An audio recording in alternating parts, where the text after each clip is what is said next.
Il-Professur John Mamo se jinħatar bħala l-ewwel chairman mhux eżekuttiv tal-Awtorità Maltija għas-Servizzi Finanzjarji l-MFSA. Huwa se jkun qiegħed jieħu post il-Professur Joe Bannister li se jibqa' jservi ta' konsulent tal-Gvern. Il-Professur Mamo se jkun l-ewwel chairman li se jinħatar wara skrutinju parlamentari bin-nomina tiegħu ssir wara konsultazzjoni mal-Oppożizzjoni. Ħabbar dan il-Prim Ministru Joseph Muscat waqt li kien qiegħed jindirizza konferenza mtella mill-Malta Business Network. Huwa qal li l-bord tal-MFSA se jappunta wkoll kap eżekuttiv biex imexxi l-awtorità minn Marzu li ġej.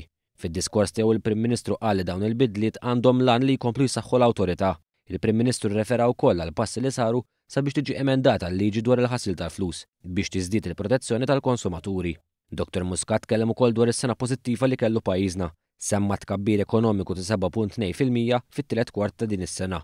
Huwa qal li dan jixet il-fiduċja li għandhom ħafna kumpaniji u entitajiet f'Malta. Il-Prim Ministru rrefera wkoll għall-aħħar stħarriġ tal-Eurobarometru. Qal li waqt li 89% tal-poplu jemmen li l-ekonomija ta' pajjiżna sejra tajba, 72% huma ottimisti dwar il-futur tax-xogħol tagħhom.